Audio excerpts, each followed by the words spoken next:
Welcome to the Trail Network podcast. I'm your host, Katie Asmuth, and today I talk with Rachel Drake and Anna Gibson, who just had an epic collaboration, as you will hear about, at the Mammoth Trail Fest. And they both raced for a podium spot. It was super fun to hear in this episode about what was going on in their minds and really kind of a step-by-step of what went down. And we hear a little bit about their backgrounds and we get to learn a little bit more about them. So I know you're really going to appreciate this one. I can't wait to hear what you think.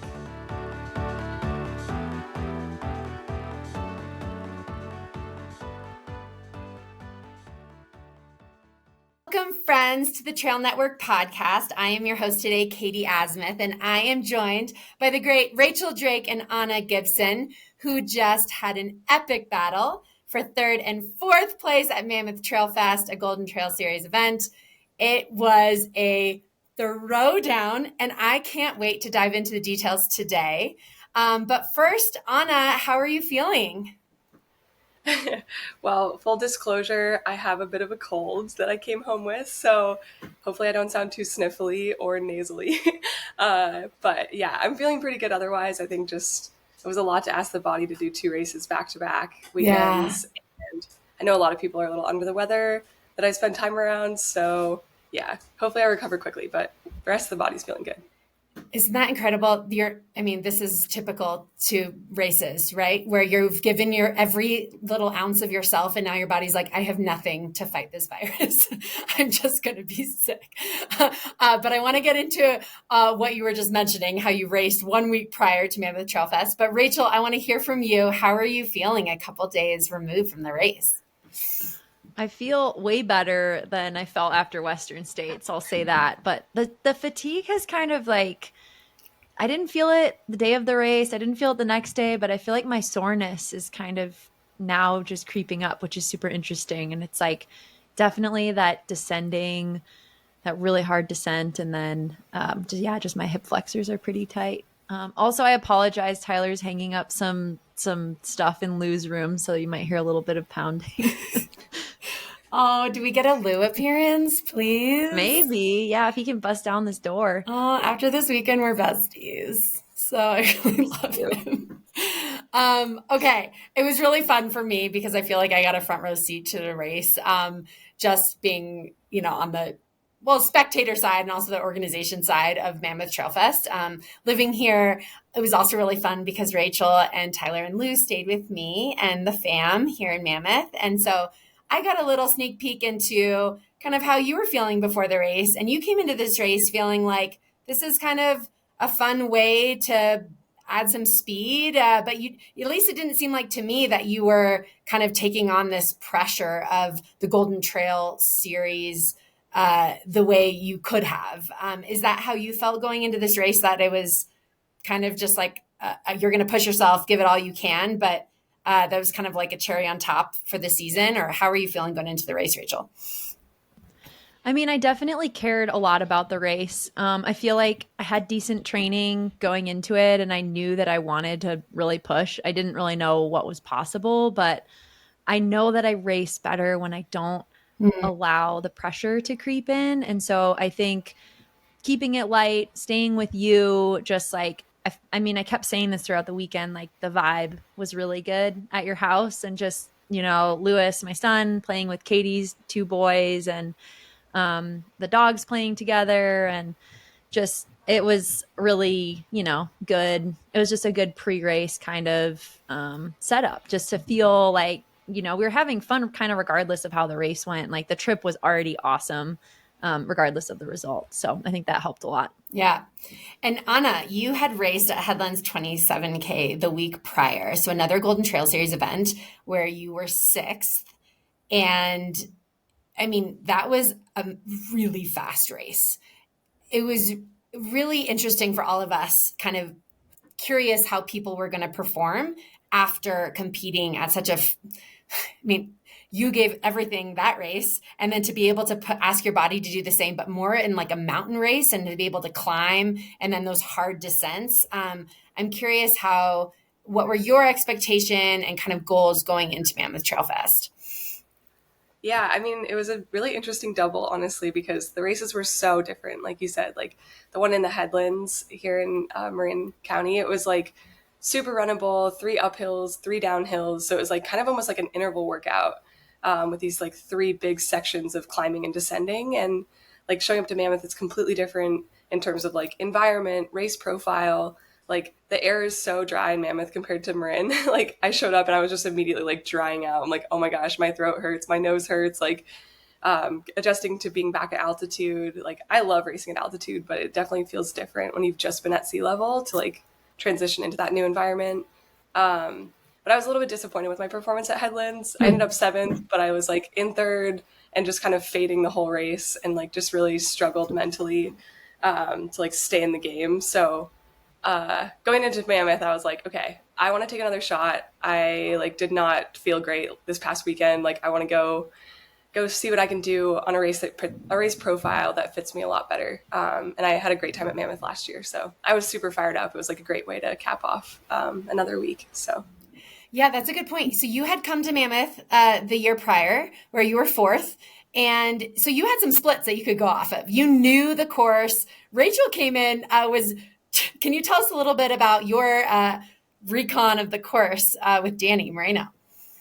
Yeah, I was really lucky and fortunate to have local legend and really international legend Danny Moreno. She drove me around the course. She actually watched my son while I did a shakeout so that Tyler could run. So she kind of drove me through the lakes basin. She showed me, because you can drive along kind of the first couple miles of the course. It's largely on road. She showed me where we would go up the climb and then kind of dropped me off on the maybe 4 miles to go. I hopped on the trail, so I ran that last 3 or 4 miles. And she also just gave me the advice of like, you kind of just got to red line the whole time. So I think that was really helpful to hear because I tend to be more of a conservative racer. And so to hear someone I really love and respect say, hey, if you want to really see what you're made of and put yourself in it, like you got to go for it. And that doesn't mean, run it like an 800, but you should be uncomfortable pretty early on and just sit with that for quite a while. That's an interesting point. I mean, so just for our listeners, you probably all know that Rachel was 8th at Western States this year. You did then win at a Cirque Series event at Alta. But then heading into Mammoth Trail Fest, there's just been a big year for Rachel Drake. I mean, you've moved to Salt Lake City. You're now in residency, deep in residency, 7 28-hour shifts prior to this race. There's been a lot going on for you. And it's just really mind-boggling to me. And I think to all of your fans, your range is just so inspiring. And to be able to kind of take Danny's advice, like just redline, and you're like, okay, I can do that. You say that to an ultra runner and it's like, that's your worst nightmare. I mean, Anna, who has been 10th at the USA Champs for the 1500, knows how to redline. Like that is like what you do. You taste pennies, right? And just to be able to know that you're competing against these other, women at the start line that are track stars, right? And I just think that takes a lot to be able to head into this race, feeling the confidence to like, all right, I'm going to redline against these other powerful rock stars out there. Anyway, any follow-up there? I mean, I was trying really hard, like as Anna and I were racing, and I'm sure we'll get to this, just like, don't think about, her 1500 meter PR versus mine. Don't think about any of that. That doesn't matter. Like, just keep trying. So I just think it's so awesome. Like, I mean, Anna, your range as well, like in the opposite direction, right? But like that is it's a different skill to run a really fast 1500 and then go, place 3rd in that super competitive field in a 2 hour and 20-minute race in the mountains. Like that is a different skill. And I think that's really cool as well. And something really cool about our sport, just that you can like flex your muscles on from one week to the next, like a completely different skill set. I think that's super impressive. Yeah. Anna, can you speak a little bit to your experience on vert, because you have won the Broken Arrow VK, you were 6th at Sierras and all. You've obviously done really well here at Mammoth Trail Fest. So to be able to have that flat speed and then also that vert mountain legs, can you talk a little bit about your training there and how you're able to kind of juggle both of those specialties? Yeah, no, it's definitely interesting. And I feel like I've had a lot of people ask me about this, like, how does that work? But I think it's really interesting when you look at just like the breakdown of training. It's like, okay, what am I doing when I'm training for a 1500? I'm doing like threshold work, and then I'm doing like speed work where it's just all about like tolerating a bunch of lactic acid buildup and then figuring out how to run through it. And I think that like, then you go to the mountains and you think, what do you need to be successful running uphill? And it's like the same thing. It's just threshold work, which is what your heart and your lungs are doing, and then like tolerating lactic acid, which is what your legs are doing. So it's this weird combination, I think, of like the type of training that I do for the 1500 that like also serves me really well in the mountains. And I think like muscularly, it's like a little bit different. Obviously, you have to have like a bit more strength to go uphill and like a different muscle groups and all of that. But like those are things that are easier to acquire when you already have like the base level fitness that you need. So I've found the transition like definitely challenging at times, but overall, like I think very complimentary to go from that speed work to going uphill, which I think is why like I've found success in both of those areas. Even though they seem opposite, I think they're less opposite than most people realize.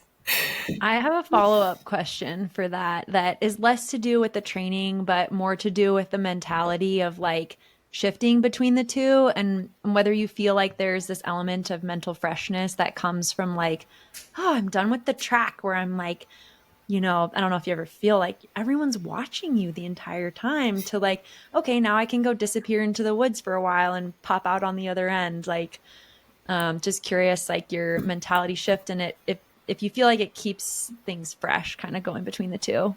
100%. Yeah. Like you hit the nail on the head. I think it's so good for me going both ways. Like when I get done with track, I'm like, okay, that was a lot of like really focused, super intense energy, and I'm ready to just go like run in the mountains and be free. And like, even if I sort of know people are probably watching either like on TV or they're going to see photos, they're going to see results, like it just feels so much more free and less intense. But then if I do too much trail and I'm like just out enjoying myself, I'm like, okay, I'm ready to like grind, like I'm ready to have that intensity and that pressure, and that like exacting nature of trying to hit splits in a track workout again.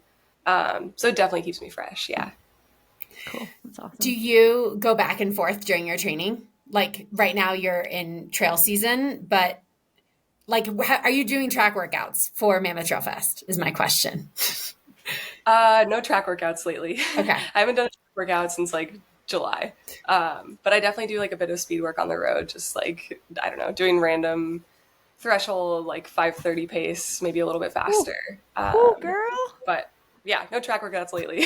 I'll take that back up when the trail season's over. Rachel, do you want to speak a little bit to your training coming into Mammoth Trail Fest? Sure. Yeah. It was just kind of off and on. Like I talked about this a little bit in the post-race interview I did with Corinne, but the bulk of my training was done during a 4-week surgery rotation. And so it was variable depending on just what time I got home and how much sleep I got during my call shift. So I think like my key workouts were, I did 5 by mile at 5:45 pace, which hearing Anna say that she's running 5:30 or less, I'm like, I got to work on my speed so I can hang with her better. That was kind of a key workout. And then just doing like some hill reps and kind of a hodgepodge of like what I could pull out on the day. But yeah, primarily trail workouts with a little bit of speed mixed in. It's interesting how people have different buildups to a race, and then you guys were like seconds apart, right? So let's get into the battle that went down. I want to get Anna's perspective from the gun, because in all of my videos that I took from the start line, Rachel like took off from the gun, and it was for me, really fun because I'm like, yeah, Rachel, let's go. And I'm curious what happened because in that initial like couple of miles, when did Joyce take off? I'm curious of your kind of take on like who you let go, who you tried to stick with, and kind of your mentality there. Anna, if you could kind of walk us through those initial couple miles for you. Yeah. Gun goes off and I see Rachel go off the front like almost immediately, like within 30 seconds of the gun. I was like, okay, somebody is here and means business. She took Danny Reno's advice. She's like, I'm going to redline from the gun. Let's go. Honestly, this all makes so much more sense knowing that. Like, I wish I had known this before the gun went off, that like Rachel was just going to take off and like make it really honest from the start.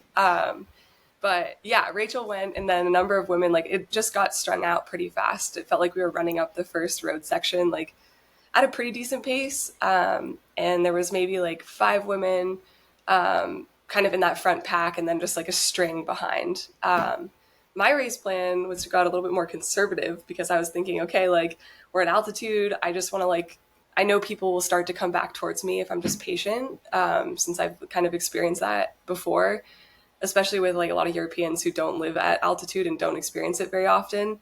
So I was just like, okay, I'm gonna be patient. So I just hung in the back of that front pack for a while, actually let myself drop off of it. And I think Rachel did as well, because by the time we got to Twin Lakes, there was like, I think there were 4 women, four women That out front right. of us. Mm-hmm. I was in 5th and Rachel was 6th. Mm-hmm. And then we hit like Dragon's Back ascent, and it seemed like all the gaps just like got a lot closer. Like I could see the women in front of me, and I looked back at one point and I saw Rachel right there. I was like, okay, this is going to be good. We're going to all be climbing this together. So that was how the start went for me. Rachel, anything to add there?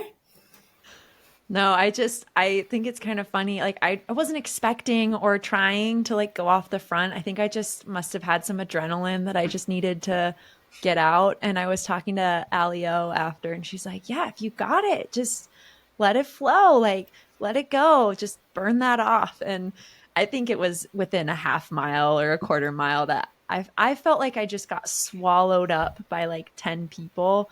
Cause I was like trying to hold on to, I think it was like Allie and Rachel Tomachik. And yeah, eventually I found myself just kind of like tailing Anna by maybe like 200, 300 meters. And then, yeah, like she mentioned, as we started the climb, I think we could kind of see, it was Tabor in 4th and Lauren Gregory ahead of her, but we could kind of see like little glimpses of Tabor every now and then. Okay, so you're mostly climbing together, but Rachel, you hit Dragon's Back in 3rd. Mm-hmm. So the summit, excuse me, you hit the Mammoth Summit in 3rd. So can you walk us through, Rachel, what happened in that climb where you passed Tabor, you passed Lauren Gregory, that somehow you made a big push there, and then you were able to mostly keep it? And I mean, it was pretty impressive. So can you walk us through that climb? Or run us through that climb. Yeah, it was a little running, a little walking. Anna and I were just, I don't know how you were feeling, Anna. I'd be curious to hear. But I feel like we kind of like grouped up. And at one point I think we caught Tabor kind of together on one of the flatter sections. And then as we kept climbing up a more steep section, we started getting glimpses of Lauren Gregory, and Anna and I were still together. I'm not even sure who was in the front, but we were kind of like trading back and forth and like picked off Tabor. And then I think we looked up and Anna was in front, and I was like, hey, eyes up on Lauren right there. And then we caught Lauren together. And Lauren like hung in our group for a while. So the 3 of us were working together up the Dragon's Back. And then in my mind, I was like, okay, I need to put on a little bit of space here, because I just knew both Anna and Lauren have this incredible leg speed, and I didn't want to be caught, with a mile to go or on a flat section, trying to hang with them. So my thought kind of going up Dragon's Back was, all right, I'm going to try to put the hurt on here and see if I can get myself a little bit of cushion. And you did. You got a couple, like a minute seconds up there? I don't know. I mean, Anna was right there. I could see her the whole time. Yeah. And like on the descent off the top, like there are these big switchbacks and I could see her bright pink jersey just like coming for me. Yeah, from the descent, you guys are like right together. Anna, you watch Rachel then take off on the climb. What are you thinking? Like, I'm going to let her go, or oh wow, Rachel's making a move. I don't know. I mean, like Rachel said, like the whole climb, we were kind of just like talking to each other, and it felt like we were just like really enjoying each other's company and like helping each other just chase after people in front of us. Mm-hmm. And there were glimpses of other people kind of jumping into our group, like other American women, and it was super cool. So I was just like having a great time. I'm like, this is so cool. I love this. And then like, yeah, Rachel kind of started to pull away from me towards the top of the mountain, and I was just thinking in my head, I'm like, there's still a lot of running left. Yeah. Like, I do not need to just shell it out right now. Like, if it was a VK, I think I would have been a lot more aggressive.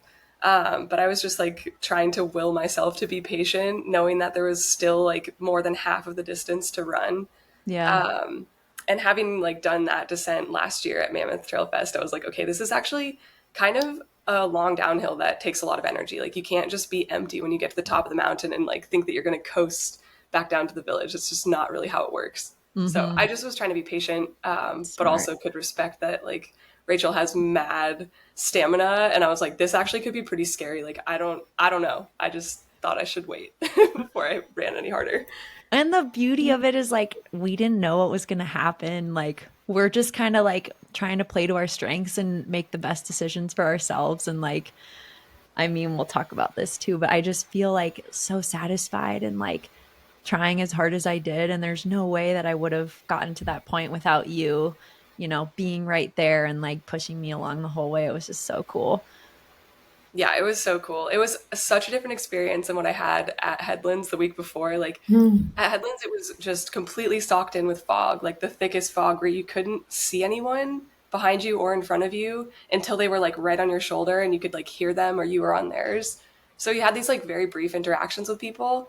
And it was honestly just like very disappointing. I felt like I was in a time trial and it was not as fun. And then by contrast, like in this experience with you, Rachel, it was like, oh my gosh, this is so sweet. Like, it felt like we were just racing and like the way that we were just sort of talking to each other and encouraging each other, like in that race. I don't know if I've ever had that, like for that duration. Like it was almost 2 hours, I think, that we were like running just together, alternating the lead. Yeah, it was really satisfying. This episode is brought to you by Osprey. I see Osprey everywhere, as I'm sure you do too. Whether it's luggage, kids carriers, or running packs, Osprey is the one-stop shop for adventure. My current favorite for backpacking is the Aura LT50 for lighter weight, multi-day overnight trips where comfort and ventilation are critical. It has an anti-gravity suspension that delivers a weight-defying fit that seamlessly envelopes your back and hips. Talk about comfort. The pack also has easy-to-use side pockets, trekking pole attachment, and integrated rain cover. And it's made with recycled materials. Head over to osprey.com and click on their tool, Pack Finder, to find the perfect pack for you.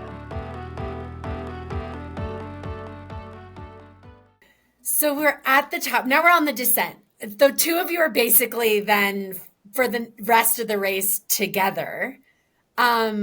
It sounds like it's a really positive, uplifting each other. How cool. I love sport. This is so fun to think about, like, your ultimate deep respect for each other, right? And you guys know that you're each pushing each other to your best. And that is so cool. And that's what this is all about.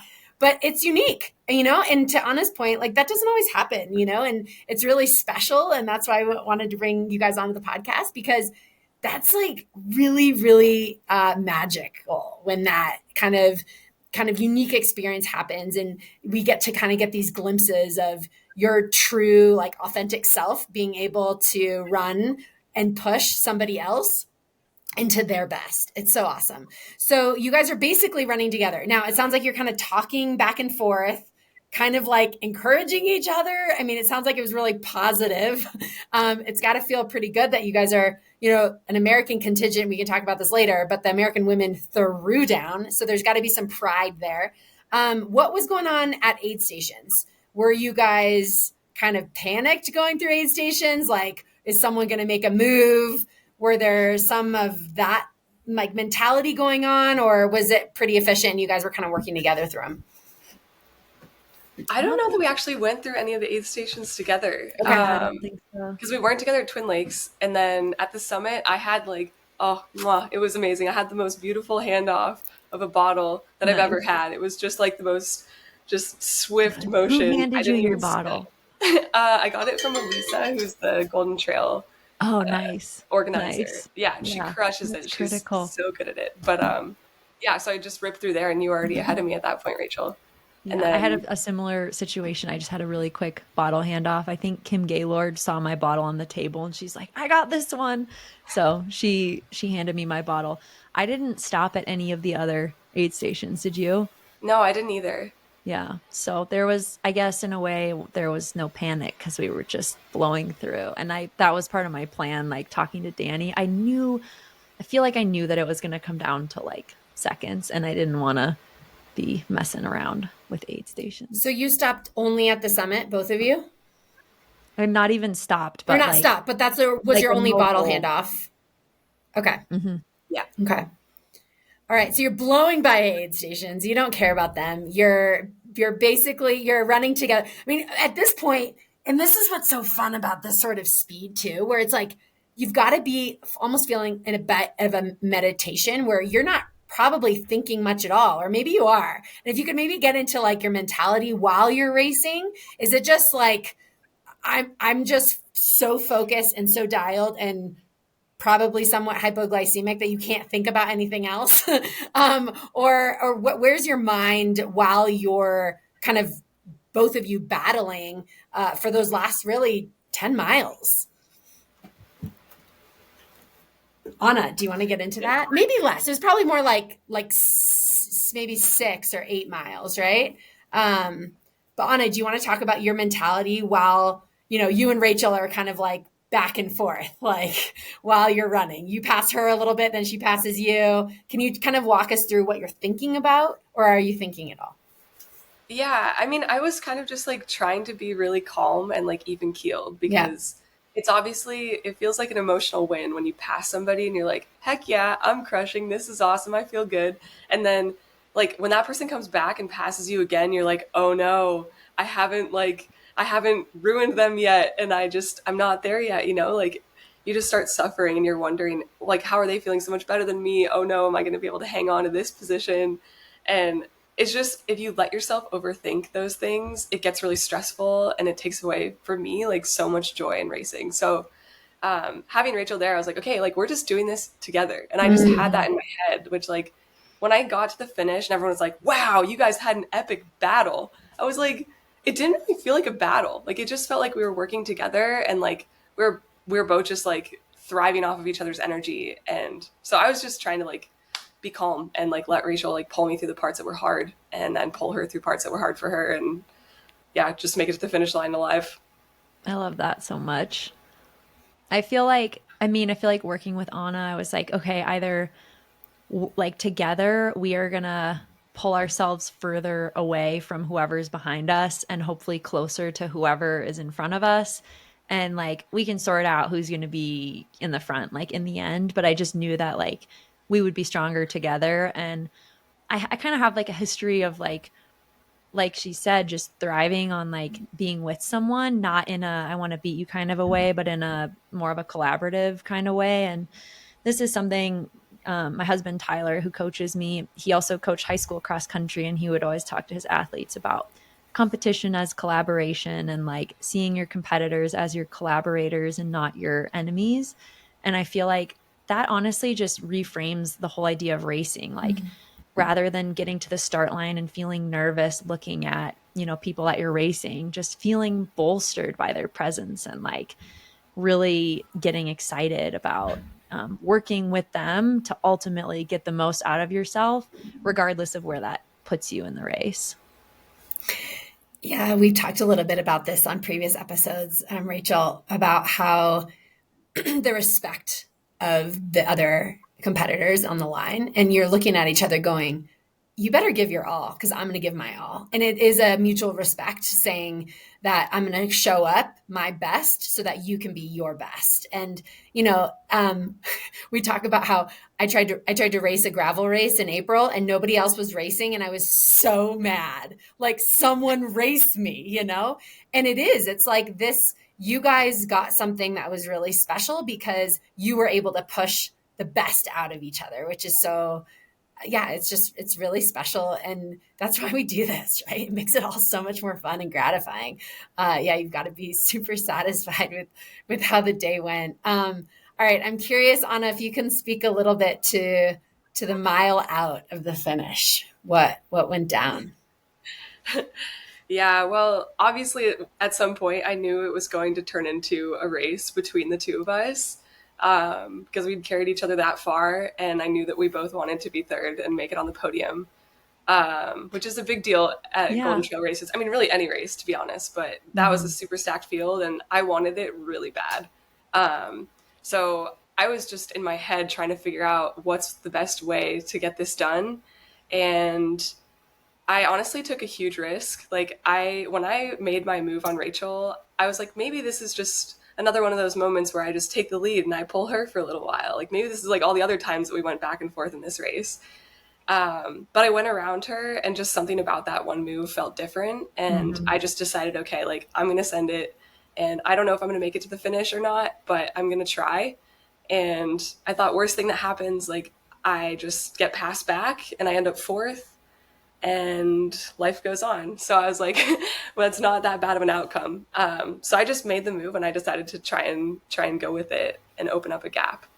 And she did. I'm so curious of that feeling of like 1 mile. There's nobody in your ear, like at the Tour de France saying, this is when you make your move, right? There is some intrinsic gut or experience or heart or whatever it is that said for you to do that, right? And that is really something we all want to be able to trust that gut. And you made the risk, like you got to shoot your shot. Right. But so your mile out, were you looking at your watch or did it just happen to be around a mile and it was like a good place to kind of get in the lead in that spot? Was it like more of a trail decision? I think it was a mile out, but to be honest, I'm not actually sure if that's where it happened. Okay. Rachel, maybe you have a better idea. I had no idea where we were, but I felt like we were getting close to the bottom. And I was thinking, it kind of flattened out a little bit. Yeah. Yeah. And I was just thinking in my head, I was like, okay, I have maybe 6, 7, 8 minutes left of effort at the very most. And can I run a little bit faster than this for that amount of time? And I just convinced myself that I could. Nice. Even though I really wasn't sure exactly where we were. I know it was after the last aid station for sure. And I feel like that's only a few miles from the finish. Yeah, that's so like 2.2 or something miles out. Yeah. Yeah. Okay. Yeah, that windy last couple miles, it's kind of like an abyss. Like I know. Maybe I should have looked at my watch more and known where we were, but I was just like, okay, when is the finish coming? Like I am so ready for this to be over and it all looks the same. Yeah. And it's hard to get in a group because there's all these little switchbacks and it's very windy. And so it's kind of hard you're not just like bombing a downhill. Like this is like, oh, okay, now another turn and you have to slow down for that turn or you will crash. Right. So it's tough. Rachel, you want to say something? Oh yeah. The other thing that was a little freaky during that time is like, we're starting to get caught by the lead men. And so I think I got caught by 7 men and some of them have long hair. And so I was like, I think Anna had made her move and I didn't have an answer. And in a lot of like, I was disappointed to like see her run away from me, but I was also like, okay, I ran out of matches. Like one of my goals was like, I want to burn every match in the matchbook. Like, I don't want to have anything left. And so it was kind of cool. Like when she made that move and I was like, ugh, I was like, dang, I don't have another gear. Like I just couldn't run any faster than we were running. But I was a little freaked out getting passed by the lead men, like worrying that I had maybe gotten caught by a woman. Well, and it was so deceptive too, because there was a mountain bike that was like glued to the back of third place. And so whether I was in third or Rachel was in third, that mountain bike was just on us. And it you couldn't hear whether there was a runner behind the bike or coming up on you until like the lead change happened. And so I kept hearing the bike behind me and then having to check over my shoulder, like, oh my gosh, is she here? Is she here? Is she here? Like wondering if it was you or someone else. Yeah. And yeah, just you couldn't use like the sounds that you normally have in a race to like discern whether somebody was there or not. Yeah. That bike was with us. I mean, I'm glad it like brought all those moments like to the world. I think that's super cool, but it definitely changed the dynamic a little bit between us. Like when it would kind of go, like even when we were, I think there's a video or a picture of us that I'm running and then there's a bike and then you're directly behind the bike. And I'm kind of like, what if she wanted to go around? Now she has to go around the bike and me. Like it was a little bit intrusive. What do you think? It definitely was different. And like, honestly, shout out to the people who were riding bikes doing the filming. Like they overall did a phenomenal job. Like, Yeah. I think it's really cool that the whole event was televised. And I have mad respect. Like there was just an epic mountain biker chick like riding with us the whole time. I was like, cool, heck yes, go you. This is great. Yeah. But yeah, it definitely was different riding with a bike there. Like I said, like the sounds were different. And there was a number of times when it was Rachel mountain bike and then me. And I was thinking, okay, I'd really rather be like with Rachel than like behind the mountain bike. But it was what it was. Yeah, that definitely would lead to some interesting, like you're like, I want to pass, but I can't pass both of you. Like there's not enough space on the trail to be able to pass both or whatever.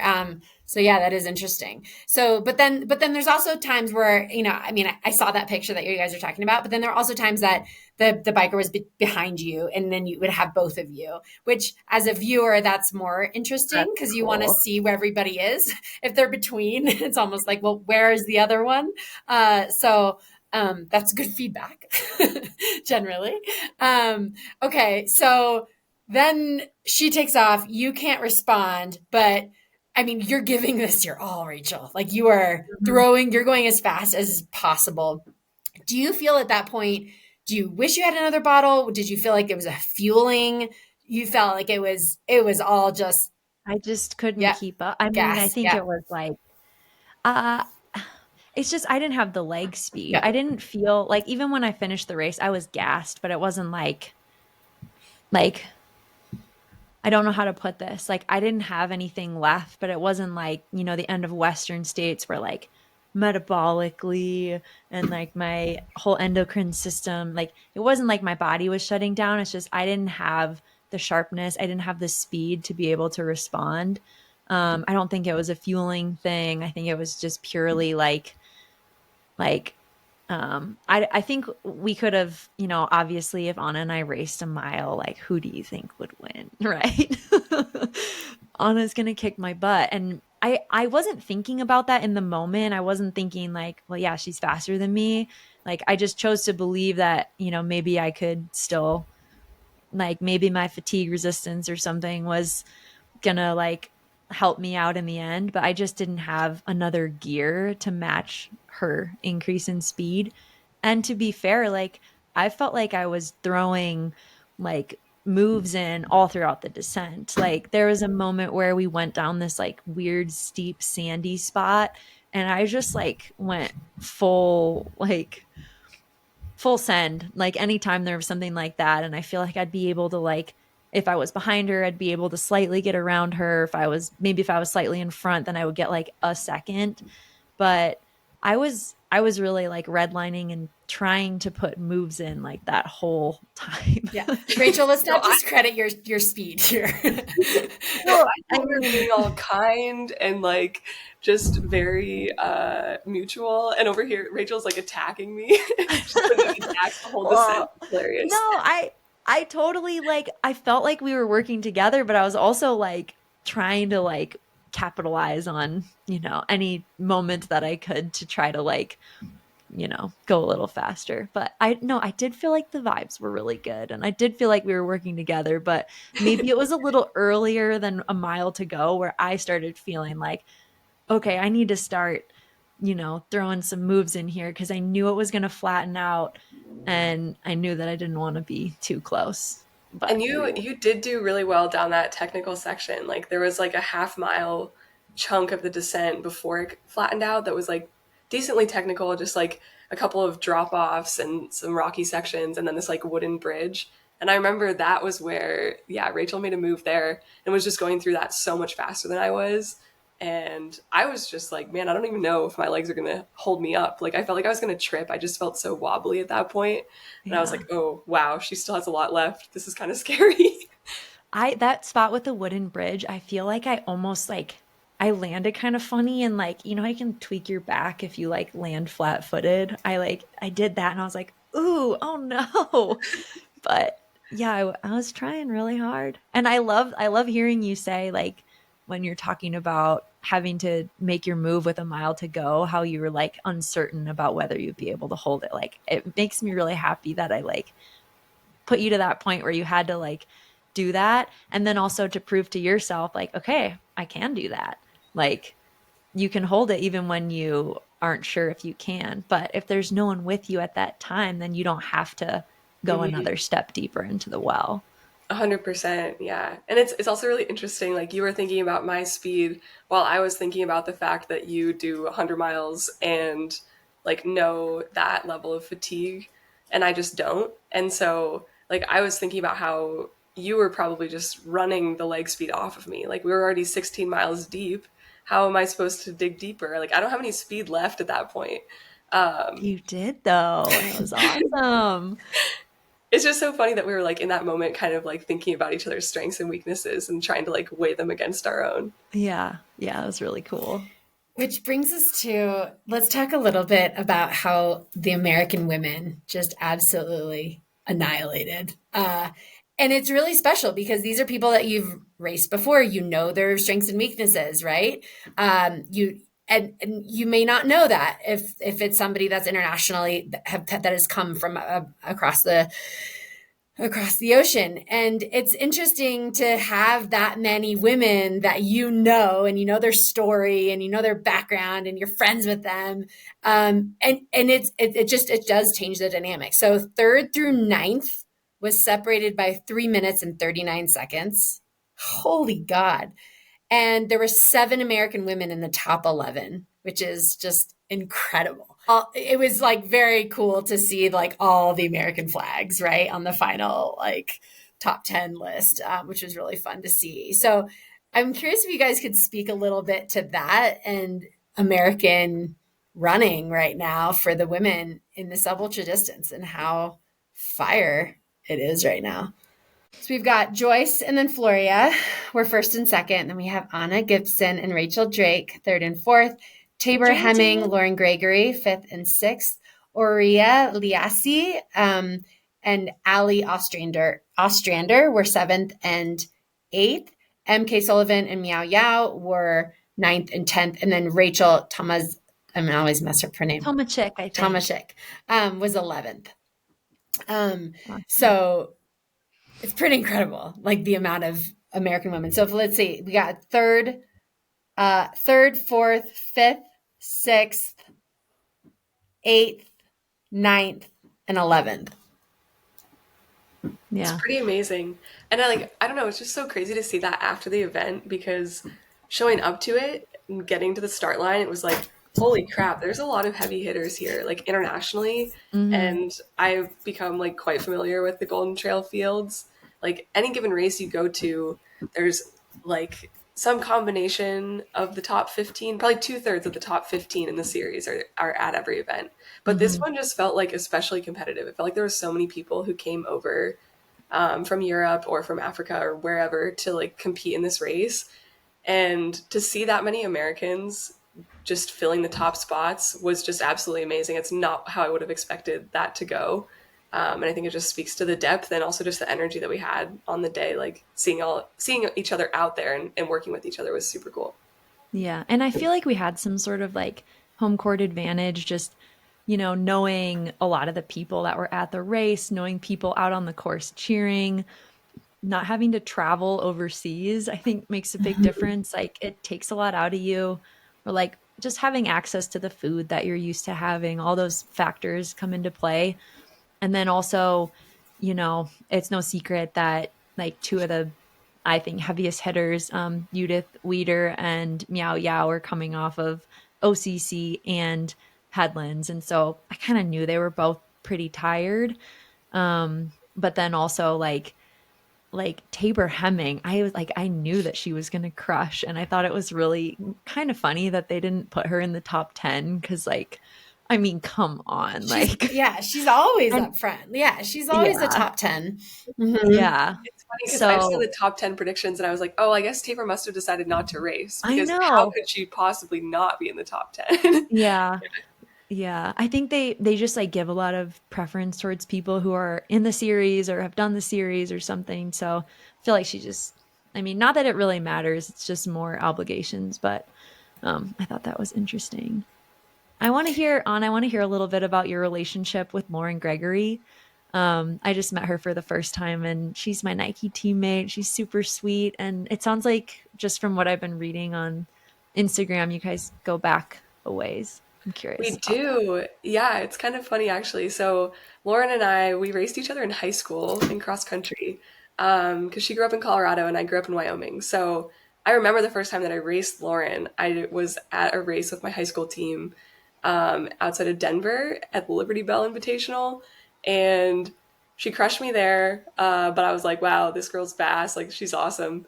And I just like, from that point forward, we kind of kept bumping into each other at like high school national events, and then we both went our separate ways. But at the end of high school, we went on a backpacking trip. She came out to Jackson, where I'm from, with a couple of other friends, and we went backpacking in the Tetons, and it just like completely solidified this friendship. Then we like go our separate ways to college. Like, we both do a bunch of school, finish in 6 years, and then where did you each go off to college? She went to Arkansas, and I went to University of Washington. Okay. So different kind of sides of the country. We'd like see each other at NCAAs. And we kind of always just stayed in touch, like rooting for each other, and like kind of with the same like mountain trail background, but racing NCAA. So then we started to get to the end of our time in school, and we were like having almost weekly phone calls, just like trying to like help each other figure out our next direction, because we both wanted to run professionally, but weren't sure how we were supposed to like do track and do trail. There wasn't exactly like a clear path forward. We didn't know where we wanted to live. We didn't know who we wanted to coach us. And we just like had kind of realized that we were in a similar situation with what we wanted. So we kind of just like friend mentored each other, I guess, like through that experience, and thought about like trying to move to the same place and like have the same arrangements, and ultimately like didn't. We just chose different things. But yeah, we stayed really good friends through it. And it's been super cool. That's so awesome. It's so nice to like to have someone kind of with the similar trajectory that you can just bounce ideas off of, or even just to say like, yeah, let's do track and trail. Like, this is cool. Let's go for it. That's really, really cool. I didn't realize you had all of that history. Yeah. And it's also just crazy, like ending up with different brands on different coasts. Like, we do different track events, so it's not like everything we do is the same. It's just like kind of a cool additional perspective to like have someone else who's going through like a similar experience as you. But the craziest part is that we've hardly raced each other this entire time, like since high school. So the race here in the Headlands was like the first race that we've actually competed directly against each other in like a number of years. So it was cool to like have that experience and like get to run with her in both of those races back-to-back weekends. Yeah, it's cool to see like how you celebrated her third place at Headlands, and I think that is really awesome and inspiring to like be able to build each other up like that. Yeah, I mean, you just never know when it's going to come back around. Like, then the following weekend, we basically flip-flopped. Like, she had kind of a hard day, but hung in there for sixth, and like it was my day. And yeah, it's cool. You just never know when someone else is going to like, when you're going to need that person there for you in your corner. Yeah. Did you guys interact at the Olympic trials at all? We did. Well, I guess we were on opposite ends of the trials, because she ran at the start of the meet and I ran 10 days later.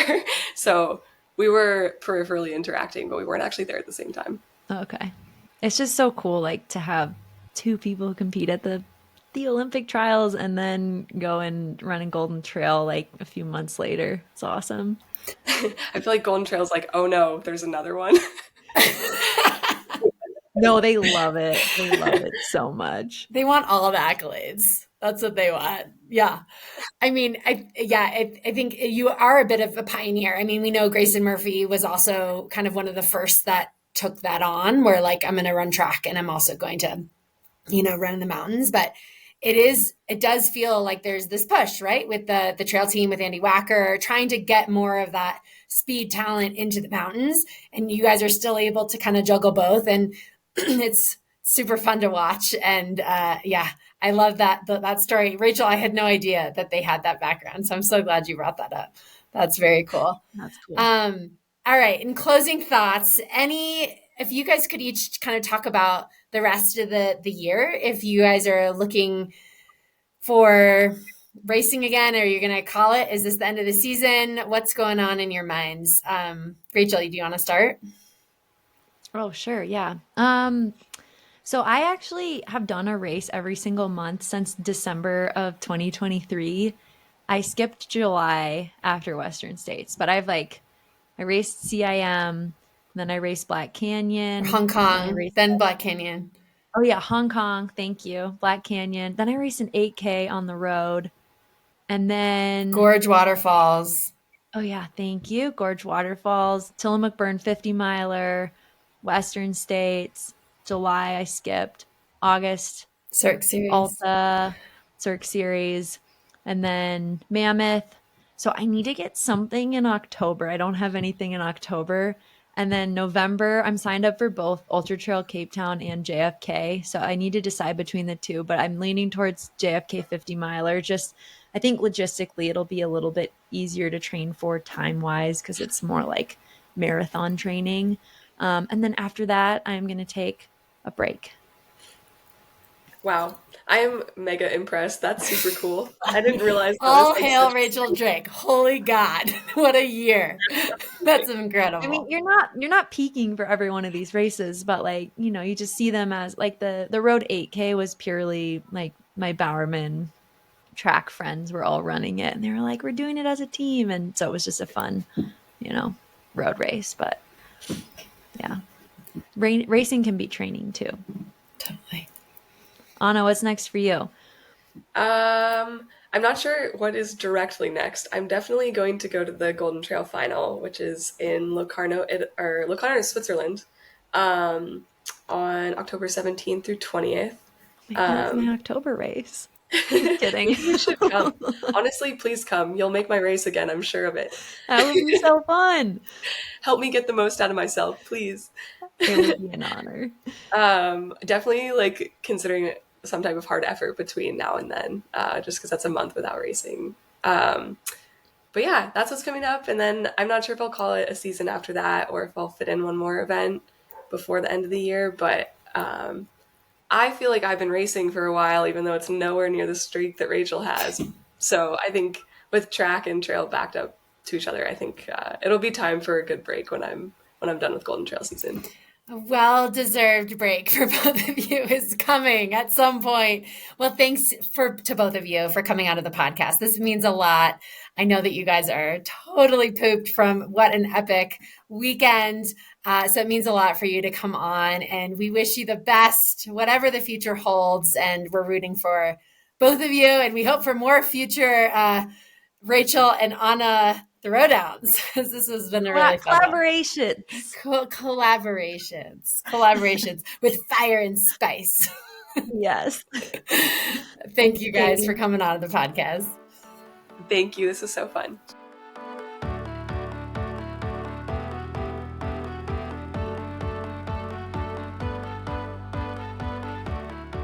All right, everybody. That was a really fun episode. Wow, Anna and Rachel really had some awesome stories to tell us. I was kind of on the edge of my seat hearing what they were thinking and going through during that race. I really liked hearing about kind of all that back and forth and really when Anna decided to make that final kick about a mile away from the finish line. So cool. Really, really fun to hear the kind of inside of the racing mindset too. So we want to hear what you think. Please hit that subscribe button on YouTube. Like it on Instagram. Send us a note. Send us a DM. We want to hear what you think or anything that you would have asked differently. We appreciate all feedback. Thanks so much.